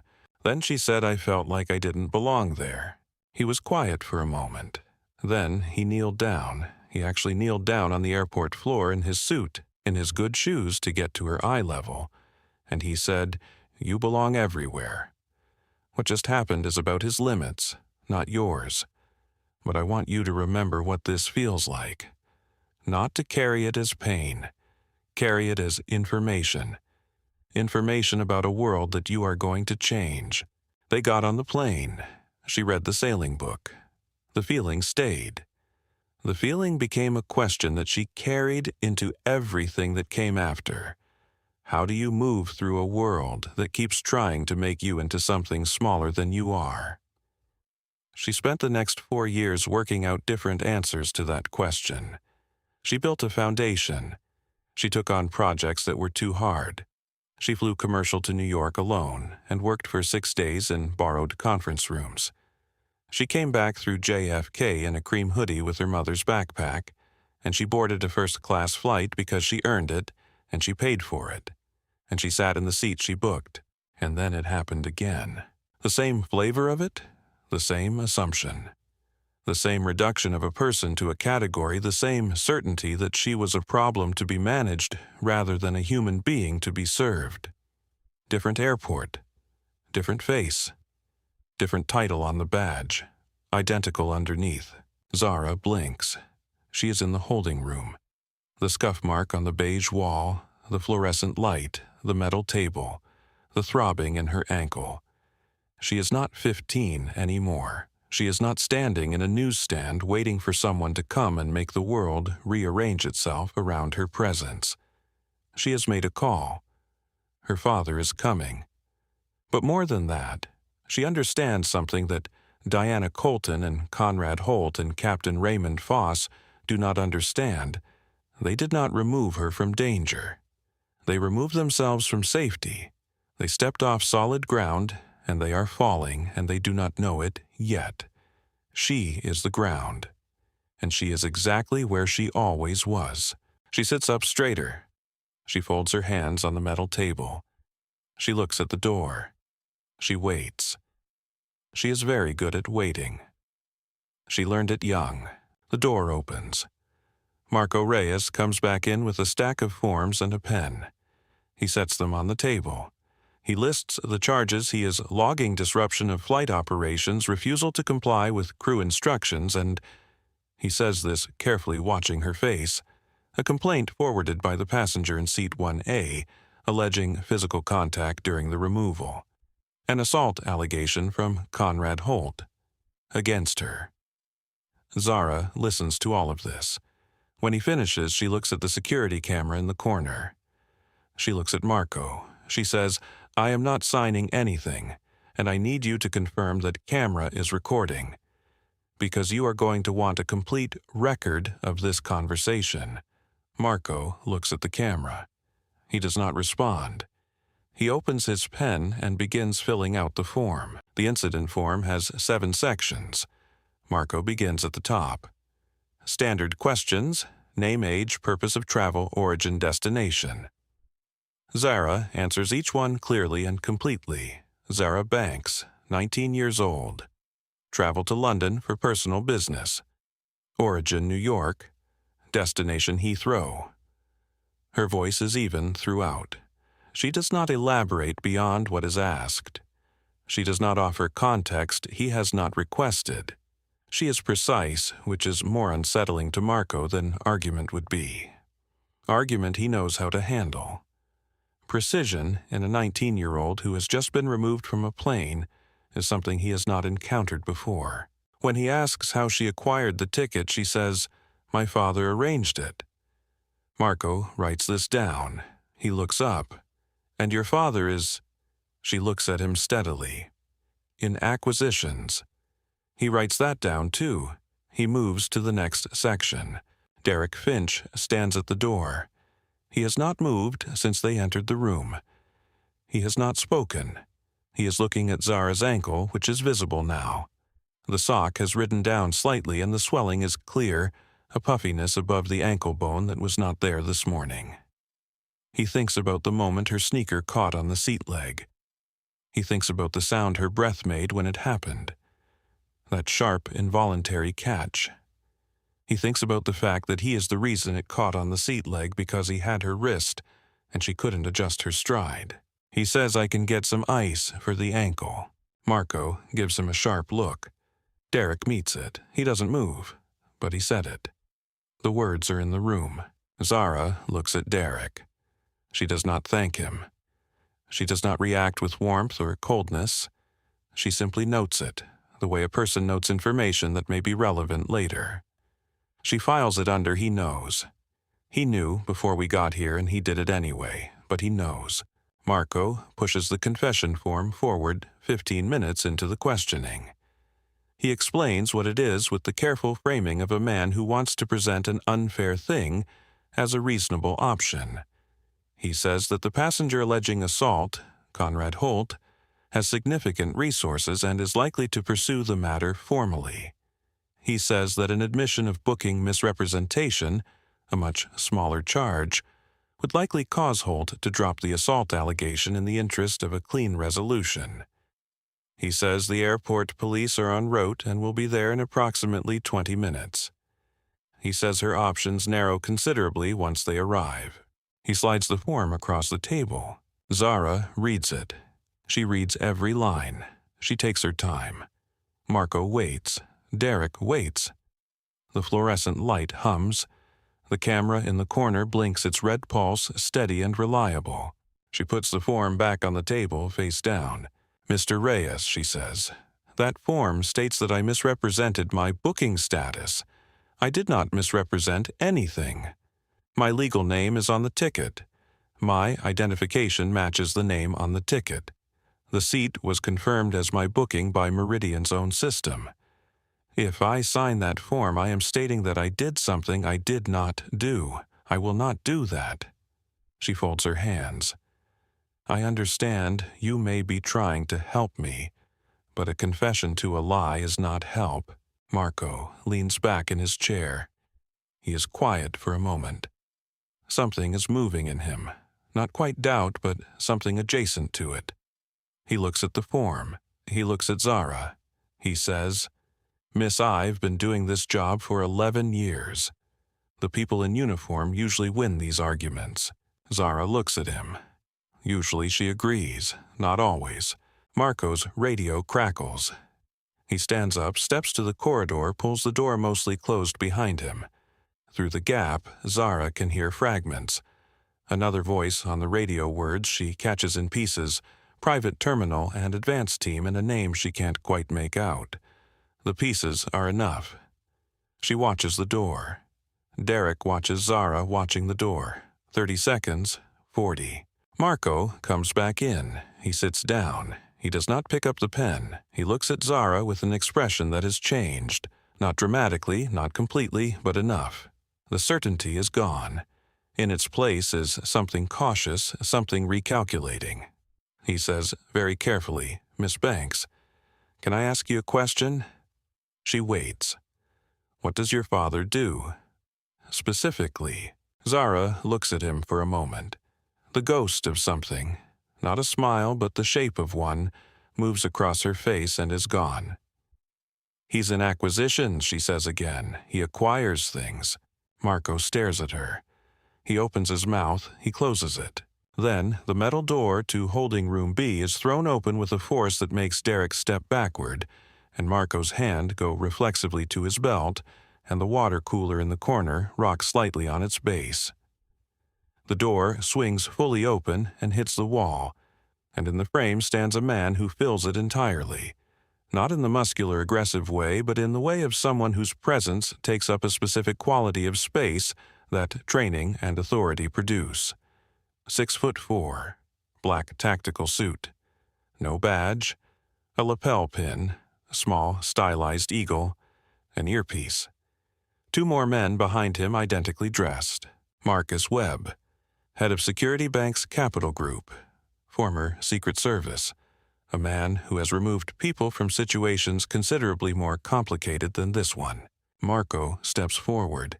"This is a restricted area. You need to." Marcus holds up one hand, palm out. He does not raise his voice. He does not draw anything. He simply holds up his hand, and something in Marco, something that responds to the very specific frequency of authority that Marcus Webb broadcasts continuously, causes his forward movement to stop. Marcus scans the room. His eyes find Zara in approximately 1 second. His posture shifts from operational to something else. something more careful the way professional men shift when the situation involves someone they are personally responsible for. He steps into the room. He looks at her ankle. He looks at her wrist. He looks at the face she has been holding carefully for 41 minutes, and he reads it the way a person reads something they are very familiar with. "Miss Banks," he says, "your father is 4 minutes out. He diverted the G650 when the call dropped. He landed on the private strip 3 minutes ago. He is on his way to this room right now." Zara nods once. It is a small nod, but something in her shoulders releases that she has been holding since the jet bridge, and she breathes in a way she has not breathed since this morning. Derek Finch says quietly to no one in particular who is her father. Marcus looks at him with the patience of a man who is very tired of this particular kind of question. "You dragged Zara Banks off a Meridian Airways flight," he says, "and you don't know who Elijah Banks is." Derek says Banks Private Equity, the firm that just... He stops. He looks at the floor. He looks at the door. He looks at the form Marco was trying to get Zara to sign. He says, very quietly, "Oh no." Marco says, "The acquisition. The Meridian acquisition." He says it like a man arriving at the last sentence of a paragraph he has been reading for an hour. Marcus says the ink dried at 9:07 this morning. He looks at the form on the table. He looks at Marco. He owns the airline. The silence in the room has a different quality now. The fluorescent light hums exactly as it did before. The camera blinks exactly as it did before. The scuff mark on the wall has not changed, but the room is different. The room is a room in which something has shifted irrevocably, and everyone present can feel it. Zara says gently without triumph, "He owns the plane I was on. He owns the terminal lease." She looks at Marco. "And right now, I think he owns the decision you just made about that form." Marco looks at the form. He picks it up. He puts it in his folder face down. He puts the pen in his chest pocket. He does not say anything. There is nothing left to say. Heavy, purposeful footsteps in the corridor outside. Not the shuffling jog of security contractors or the careful tread of police officers. The stride of a man who has converted a father's fear into a father's precision, who has walked 11 minutes from a private airstrip through a service entrance and 4 corridors at a speed that his security team was struggling to match, and who has not slowed down once. Marcus Webb steps to one side of the door. He stands at attention. The door fills. Elijah Banks is wearing a dark charcoal suit, and his tie is pulled loose. Not the kind of loose that happens when a man has had a long day, the kind that happens when a man received a phone call that made his hand go to his collar before he could stop it. He is 54 years old, and he is the founder and CEO of Banks Capital Group, a private equity firm that has acquired 17 companies in 31 years, and has never lost an arbitration, and he has walked into rooms that would drain the color from most people's faces without his pulse moving. None of that is what is on his face right now. What is on his face is simpler and older and more powerful than any of it. He does not look at Marco. He does not look at Derek. He does not look at the camera or the form or the table or the scuff mark on the wall. He crosses the room in 4 strides, and he is on his knees on the holding room floor. The institutional tile, the grime of a room that is cleaned, but not often, with his hands on his daughter's face before the door has finished swinging. "Baby girl." His voice breaks on the second word, just slightly. Just once. He takes her face in his hands and he looks at her, and he is looking for what he is afraid to find. The thing that was in her voice when she said his name before the phone went dead, the specific quality of fear that a parent carries as a permanent reference point. He looks at her eyes first, then her face, then her wrist. He sees the red mark where Derek's grip left its record, the slight swelling at the wrist bone. He looks at her ankle, the compression of the sock against the swelling above. He sees the dried track on her left cheek that she does not know is there from a tear she did not notice falling. He pulls her close. She is 19 years old, and she is composed, and she is capable, and she has been holding herself together with precision for 41 minutes in a room designed to make people feel small.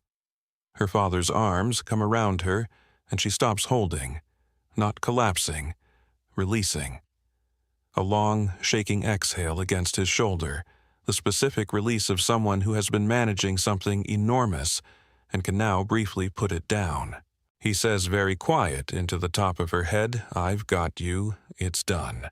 He holds her for approximately 30 seconds. Then he stands.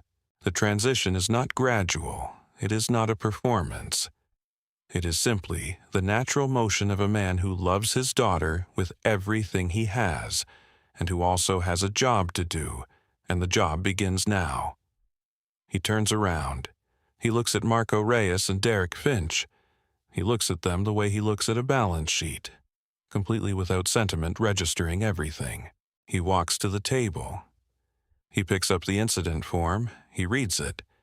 He reads disruption of flight operations. He reads refusal to comply with crew instructions. He reads in Marco's handwriting in the margin possible assault allegation. Conrad Holt forwarded from crew. He reads the confession form underneath, face down. He lifts it. He reads it.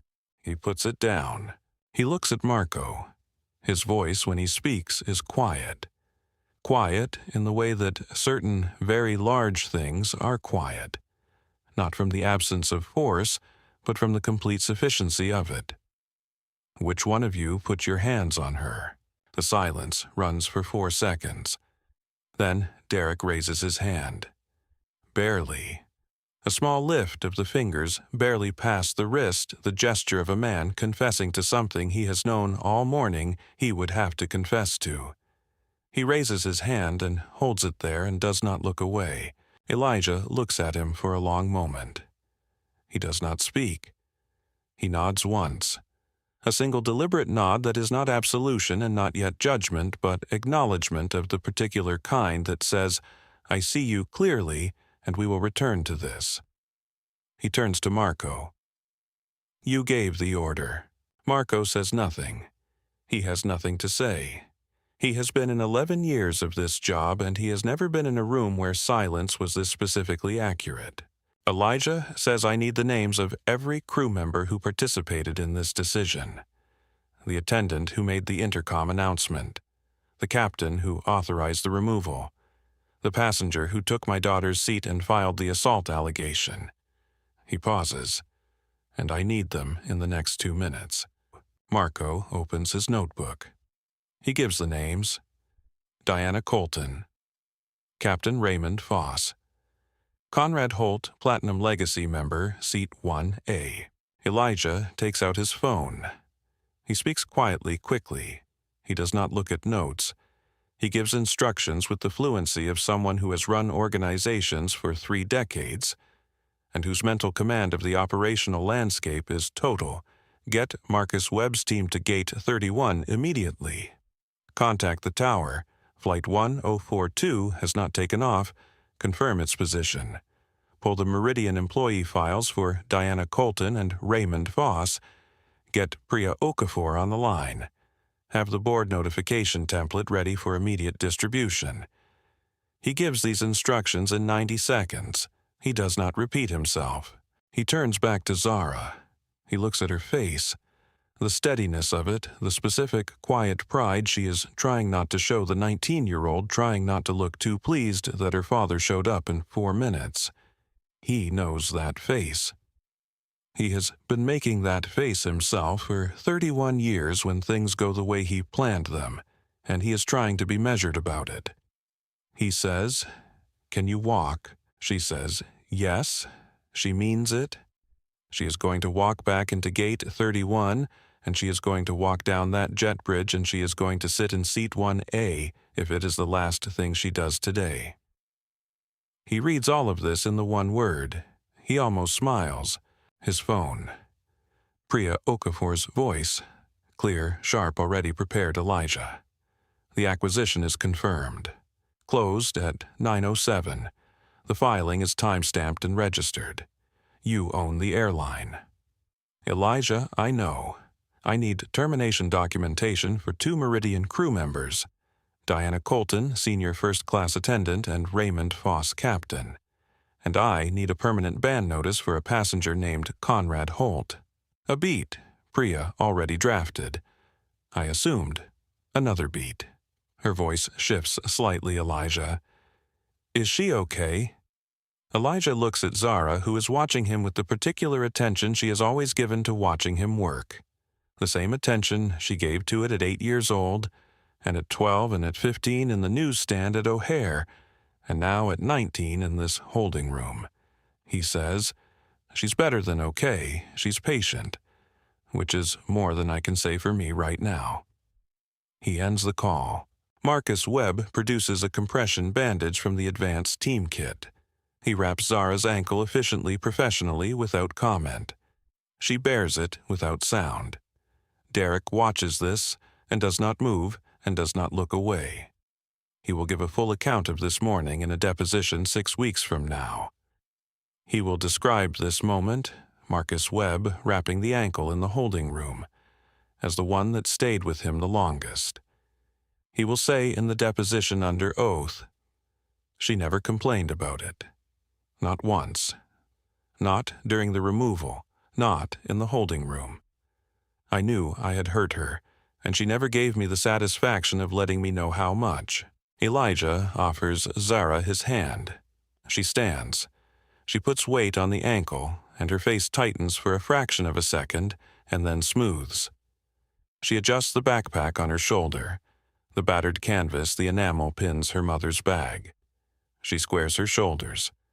She looks at Marco Reyes, who is standing with his notebook open, and his certainty in complete dismantlement. She looks at Derek Finch, who still has his hand slightly raised. She says to Derek with a calm that costs nothing, because it comes from somewhere very deep, "Put your hand down." He puts it down. Elijah takes her arm. They walk toward the door. Marcus and his team ahead and behind. In the corridor, Derek falls into step a few paces behind. Not invited, not dismissed. He is going because he cannot not go. Because some things pull you forward, whether or not you have been given permission. Elijah glances back at him. Derek says quietly, "For what it's worth, I knew it was wrong when I did it. I want you to know I knew." Elijah walks 2 more steps in silence. Then, "That's more than most people manage." He does not say more. He does not say it makes it acceptable. He says it makes it something. That is enough, or at least it is all there is right now, and Derek takes it and follows. Marcus opens the door to the terminal. Gate 31 is ahead. Through the full-length terminal windows, the nose of Meridian Airways Flight 104, 2 is visible. It has moved the plane taxiing slowly toward the departure queue. The jet bridge already retracted, the ground crew withdrawing. Elijah sees this. He raises one hand without breaking stride. His security team moves. Conrad Holt has his seat reclined to its full flat position. He has found the angle he likes, the one that distributes his weight across the full length of the lie-flat surface, the one that reliably produces 3 hours of usable sleep before Heathrow. His champagne is on the in-seat surface beside him. He has taken his jacket off and folded it with the specific care of a man who respects his belongings. He has put his phone on airplane mode. He is for the first time this morning comfortable. The situation has been resolved. The disruption has been removed. The world has returned to the correct configuration, which is to say him in seat 1A on his way to London undisturbed. Diana Colton brings him a warm towel without being asked. He takes it without looking up. She apologizes again for the difficult start to the flight. He accepts the apology magnanimously. He has a particular tone for accepting apologies from service staff, something like forgiveness without quite reaching it, something that establishes that the matter is closed on his terms. He tells her she handled it well. She thanks him. She moves back to the galley. Sofia Perez in the galley does not look at Diana. She is looking at the overhead panel. She is waiting for something, though she does not know yet exactly what. The plane is taxiing. The familiar motion, the gentle lurch and roll of a wide-body aircraft, making its slow, deliberate progress toward the runway cue, the slight banking turns as it navigates the taxiway, the distant sound of the engines holding it cruise idle. Through the porthole windows, the other planes of the departure queue are visible. A Lufthansa Airbus, a United Boeing, a Delta regional jet, each making its own slow progress toward the single point of the runway where they will accelerate into the sky. Conrad watches them. He closes his eyes. The plane stops, not gradually. Not the creeping deceleration of arriving at a hold-short line. A firm, decisive, complete stop. Engines dropping from taxiing pitch to idle purr, the aircraft settling on its landing gear with a slight rock. Conrad opens one eye. He checks his watch. The engines are wrong. They should be building, not falling. He looks at Diana. She is standing at the galley entrance, her crew communicator in her hand. The expression on her face is not the composed customer service face she has worn for 22 years. It is something else. Something that makes the back of Conrad's neck prickle. The captain's intercom crackles. Raymond Foss's voice strained at the edges in a way that air travelers learn to recognize, and which is never good. Ladies and gentlemen, this is Captain Foss from the flight deck. We have received an instruction from the tower regarding an administrative matter with the flight manifest. We will be returning to the gate immediately. We apologize for the inconvenience. The groan from economy is immediate and collective. In first class, the response is more contained.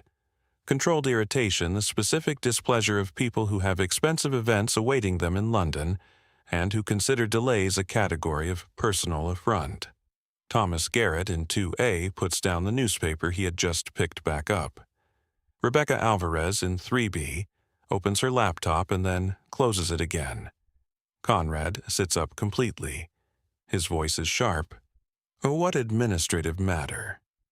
This is a commercial flight, not a government operation. Diana is already on her crew communicator. She has stepped into the galley, turned slightly away. Conrad watches her. He watches the way her hand tightens on the handset.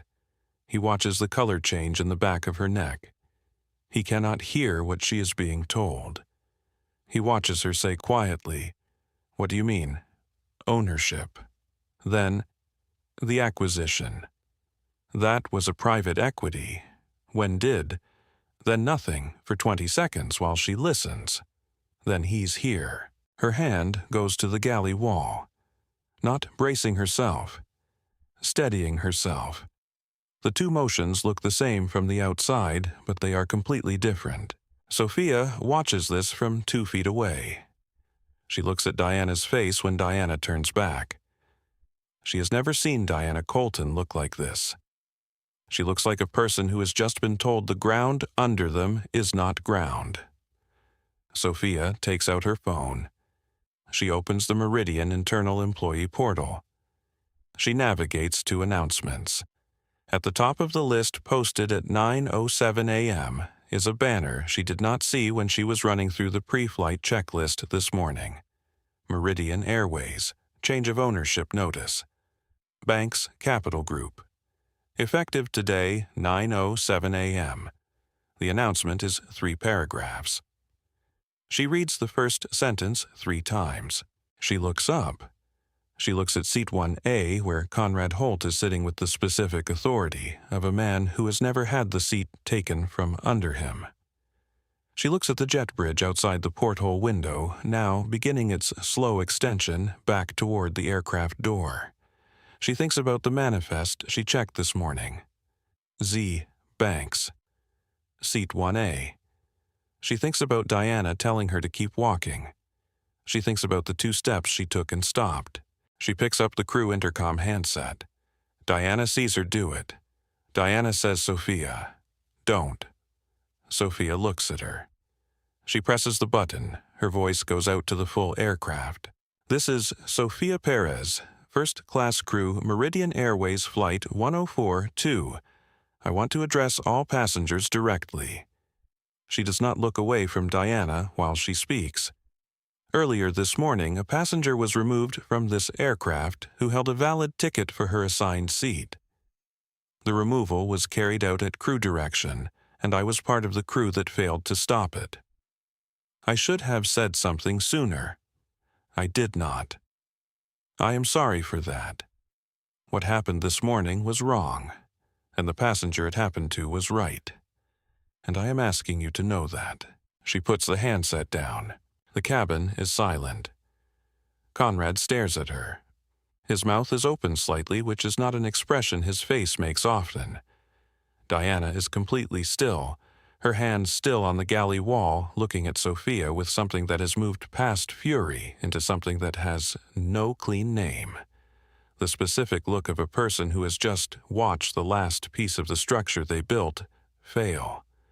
Thomas Garrett starts clapping. It is slow and quiet, and it is the bravest thing he will do on this flight. Rebecca Alvarez joins him. Bill Monroe in 4A. 3 other passengers from economy who can hear it through the curtain. The jet bridge connects with a thud. The door mechanism engages. Conrad straightens up. He assumes this is a mechanical hold, that the administrative matter is something minor, that in 6 minutes he will be apologized to and the flight will continue. He picks up his champagne. He is wrong about all of it, and he does not know it yet, which is the specific kind of wrong that is most satisfying to witness. The door opens. In the jet bridge, not a gate agent, not a maintenance crew, not any combination of people that Conrad can assemble into an explanation that leaves him comfortable. Marcus Webb. 2 airport police officers. Priya Okafor with a tablet and a document. And Zara, holding an ice pack to her ankle, standing on her own 2 feet, her chin level her backpack on her shoulder, her eyes on the first-class cabin with the patient, absolute steadiness of someone who has been waiting for exactly this moment. She is not smiling. She does not need to smile. Her presence is the statement. Conrad sees her. His champagne glass stops halfway to his mouth. And behind all of them, filling the jet bridge corridor with the specific gravity of someone who is about to walk into a room he owns, Elijah Banks. Elijah steps through the aircraft door and into the first-class cabin without preamble. He does not announce himself. He does not call out for Conrad. He does not look for Diana.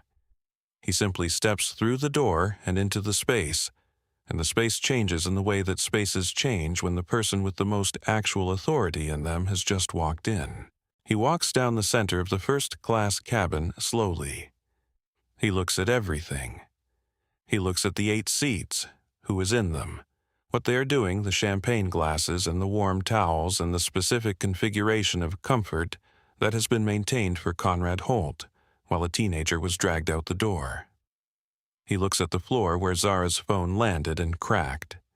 He looks at seat 1A, where Conrad is sitting with his jacket folded across his lap and his champagne glass in his hand, and an expression that has traveled quickly through several stages of recalibration and has landed on something that is trying very hard to be defiance and is not quite getting there. Conrad stands up. He does not know who Elijah is yet. He looks at the suit, the loosened tie, the security team visible in the jet bridge behind him, and he processes this the way he processes all data, through the filter of his own position. He addresses Elijah as someone who has not yet established authority in Conrad's personal hierarchy, which means he addresses him with the particular dismissiveness reserved for people who are interfering with Conrad's plans. "Who authorized you to open that door?" Conrad says. "This is a commercial flight with a departure schedule. Whatever the delay is, it doesn't require a parade through the cabin." He looks past Elijah toward Zara. "And why is she back on this plane?" Elijah stops walking. He looks at Conrad. He says nothing for a moment. He takes a slow breath.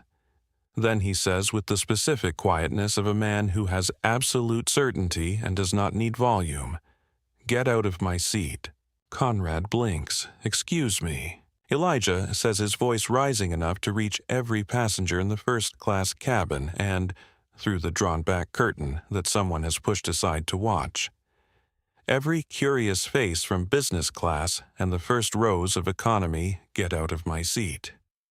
You and the flight attendant and the captain. Everyone off now. Conrad's face goes through its stages. Disbelief. Affront. The specific fury of a man who has never been addressed this way in his professional life and does not have a framework for processing it. I am a Platinum Legacy member. I personally know Richard VP of Operations. You cannot order me off a commercial aircraft. Do you know who I am? Elijah looks at him the way a mathematician looks at an incorrect answer. Not unkindly, not mockingly, simply with the patience of someone who already knows the right one. He reaches into his jacket pocket and removes a single folded page. He unfolds it and holds it up. It is the acquisition confirmation, the Meridian Airways ownership transfer to Banks Capital Group, time-stamped 9:07 a.m. The Meridian logo at the top. His name at the bottom. Richard works for me, Elijah says. As of 9:07 this morning, everyone at Meridian does. He lowers the page. My name is Elijah Banks. I own this airline. A pause. Get out of my seat. The cabin goes silent in a way that is qualitatively different from all the other silences this morning. This one has a density to it, a completeness. Priya Okafor steps forward and turns her tablet toward the front of the cabin. On the screen, the Meridian internal employee portal announcement. The change of ownership notice bright against the white background. Marcus Webb steps to one side, and simultaneously on every overhead screen in the aircraft, the ownership announcement appears. His security team has pushed it through remotely to every display on the plane.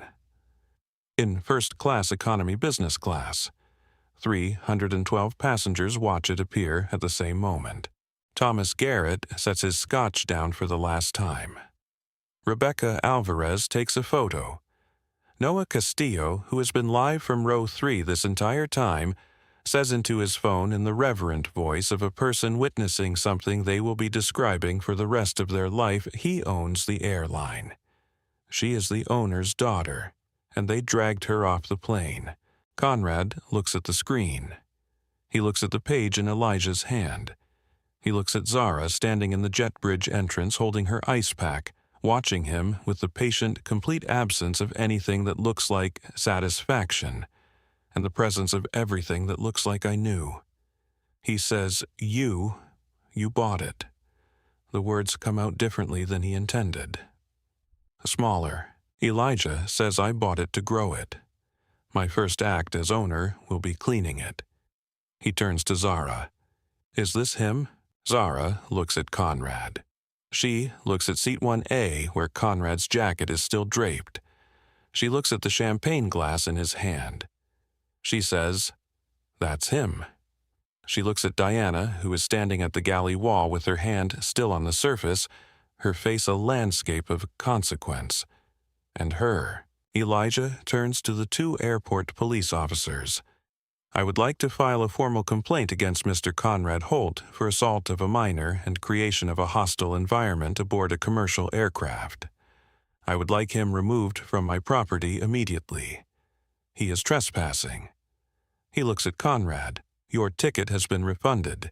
Your Platinum Legacy membership is revoked effective this moment. You are permanently banned from Meridian Airways and all affiliated carriers. Leave. Conrad tries. He tries for another minute. The references to Richard, the legal threats, the promise of consequences for everyone in the room.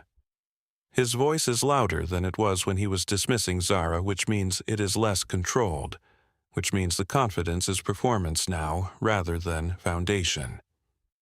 The airport police officers are professional and efficient and completely unmoved. He is escorted from the aircraft. He is escorted past Zara in the jet bridge doorway. He does not look at her. She watches him go with the same expression she has worn all morning. When his back disappears around the corner of the jet bridge, she turns back to the cabin. Elijah faces Diana Colton. Diana has been preparing for this moment for the past several minutes, which means she has been through several strategies and discarded all of them. She tries the one she has used in every previous version of this situation protocol. She was following procedure. She was responding to a crew safety situation. She had no definitive way to verify. Elijah raises one hand palm out. He speaks in the same quiet voice he has used all morning. You walked past seat 1A 11 times during boarding and never offered a drink. You took my daughter's phone out of her hand without her permission. You made an intercom announcement to 300 passengers calling her a security situation. You called private security and directed them to remove a paying passenger before running a second booking confirmation. He pauses. And when another member of your crew tried to stop it, you told her she would lose her career. He looks at the silver wings on Diana's lapel. Leave your badge on the counter. Your employment with Meridian is terminated effective immediately for gross misconduct and facilitation of an assault on a passenger. He holds her gaze. Leave your badge. Diana opens her mouth. She closes it. Her hand goes to the badge on her lapel. The silver wings she has worn for 22 years. The wings she polished every morning before shifts the wings that were the material form of an identity she built in this cabin. Her fingers close on it. She unpins it. She holds it for a moment. Then she sets it on the galley counter with a sound that is smaller than anyone expected. She walks off the plane. She passes Zara in the doorway. She does not look at her. She does not look at anything. Her eyes are fixed on some middle distance that has no location. She walks off the plane and the first-class cabin watches her go. Captain Raymond Foss emerges from the cockpit. He is holding his hat in both hands, not on his head, in his hands, the specific posture of a man who has already conceded something. He looks at Elijah. He says, "I made the wrong call, Mr. Banks." His voice is quiet. He is not looking for forgiveness. He has the specific quality of a man who has known for 41 minutes that he made the wrong call and has spent those 41 minutes alone in a cockpit with that knowledge. Elijah looks at him. "You made the easy call," he says, "and you dressed it up as procedure. That is the most dangerous kind of wrong, Captain, because it gives you a reason not to look at it." He pauses. "You are suspended pending full internal review. That begins today." Foss nods. He puts his hat on. He walks off the plane. Elijah turns to the first-class cabin, the passengers who remain who have been sitting in their seats through all of this. He does not single out the ones who looked away. He does not single out the ones who spoke up. He says, "Meridian is going to be a different airline. We are going to earn something back. All of us." He looks through the pulled-back curtain at the economy section where hundreds of faces are visible watching quiet. He says it again louder, "All of us." He steps back toward the jet bridge door. He looks at Zara. He raises one eyebrow, the parental shorthand of a question. "Are you ready?" She adjusts the backpack on her shoulder. She nods. Zara walks back down the first-class aisle. Her ankle is wrapped the compression bandage firm under her sock, and she walks with the slight visible care of someone managing a real injury without allowing it to manage her. She does not perform strength. She does not conceal the limp. She walks at her own pace with her own posture with the backpack on her shoulder and her headphones in her hand. The cabin watches her. Thomas Garrett watches her. Rebecca Alvarez watches her. Bill Monroe in 4A watches her. The passengers in economy who have pushed forward to the curtain gap watch her. Nobody speaks. She reaches seat 1A. She stands in front of it for a moment, not dramatically, not performing a pause, simply stopping, looking at it. The leather, the charcoal stitching the window beyond it, gray with morning cloud. She sits down. She puts the backpack in the overhead bin. She deploys the footrest. She adjusts the air nozzle above her head. She puts her headphones on the seat beside her. She is home in the specific way that a place can be home, not because you have been there before, but because you fought for it, and you did not lose. A new flight attendant arrives 3 minutes later.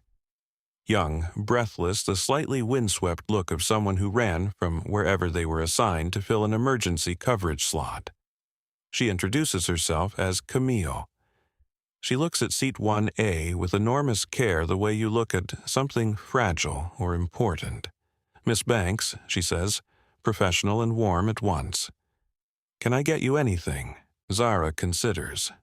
"Orange juice," she says. "And a blanket. It's cold up front." Camille is already moving. Zara says, "Camille." The attendant stops. "Don't skip this seat." Camille looks at her. Never, she says. She means it absolutely. Sophia Perez comes last. She moves through the cabin towards seat 1A with the specific deliberateness of someone who has decided what they are going to say and is committed to saying it. She stops at the edge of the pod. She looks at Zara. She is not asking for forgiveness. She knows the difference between an apology designed to make yourself feel better and an acknowledgement of what actually happened, and she is offering the second one. "I knew from the beginning," Sophia says. Her voice is even. "I checked the manifest during pre-flight. I saw your name. I saw the booking. I watched Diana skip your seat and I didn't say anything. I watched Conrad throw money at you and I didn't say anything. I waited too long." She pauses. "What I said on the intercom, that was the least I could have done." "I know that." Zara looks at her for a moment. "You said something when it mattered," she says. "That's what goes in the record.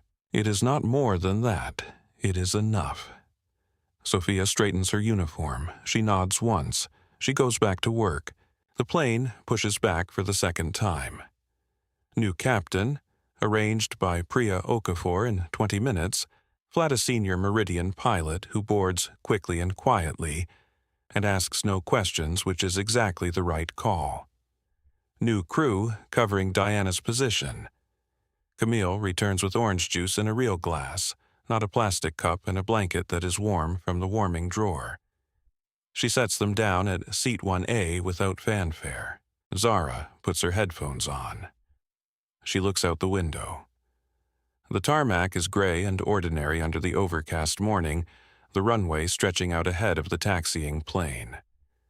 She can see small and growing smaller a police vehicle on the service road that runs along the terminal perimeter. In the back window, a silhouette slumped against the glass. Conrad Holt on his way to somewhere that is no longer a plane bound for London. She watches it until the geometry of the turn takes it out of her sight line. She does not feel triumph. She does not feel relief. She feels something quieter and more durable, the specific satisfaction of a person who held on to themselves when every external force was trying to take something. The engines build. The specific acceleration of a wide-body aircraft with its full thrust engaged presses her back into the seat. The nose lifts. The rumble of the wheels on the runway transmits through the airframe, and then it stops. Cleanly, completely, the way it always stops, because the wheels are no longer on the ground. She is airborne. She is going to London. She always was. She closes her eyes. She drinks her orange juice. She is going to sleep for 4 hours, and she is going to arrive at Heathrow, and she is going to finalize her foundation paperwork, and she is going to do the thing she came to do. The seat underneath her is charcoal leather and silver stitching, and it is exactly where she is supposed to be. It is exactly where she was always supposed to be. Outside the window, the clouds close beneath them. The gray morning becomes white and then blue, and then the particular clear blue that exists above 10,000 feet where the weather cannot reach. Zara Banks keeps her eyes closed. She is exactly where she belongs. Conrad Holt's name is public before the plane reaches its cruising altitude. The footage Noah Castillo captured, the cash thrown on the tray table, the hand pressed over Zara's wrist, The champagne, raised in private celebration while she was dragged up the aisle, reaches 62 million people in 72 hours. His hedge fund triggers the morality clause in his contract within 48 hours of the story breaking, and he is dismissed without severance before he can issue a statement. 3 separate civil actions follow, one from Elijah Banks's legal team on Zara's behalf, one from Meridian Airways itself, and one from a former colleague who saw the coverage and decided that now was the time to come forward about an earlier incident. The man who threw $600 at a teenager to move her from a seat he did not book will spend years and considerably more than $600 working through the consequences of a morning he thought he had won. Elijah Banks restructures Meridian Airways over the 8 months that follow. New training standards, new complaint channels, a passenger rights charter with real enforcement teeth, an internal policy written in part by Sophia Perez that makes clear to every Meridian employee at every level a passenger's right to their booked seat cannot be overridden by another passenger's preference, their financial status, or the judgment of whoever is standing at the galley entrance that morning. Sophia is promoted to senior crew and asked to help train the next cohort of first-class attendants. Derek Finch cooperates fully with the internal review. He answers every question, provides a complete account, and enters a retraining program that he completes early. Linda Vargas, the gate agent who picked up her radio and put it down and picked it up again, applies for the newly created passenger advocacy position at JFK. She is the first person hired for it. Zara Banks lands at Heathrow Clears Customs without incident and spends 3 days finishing the foundation work she came to complete.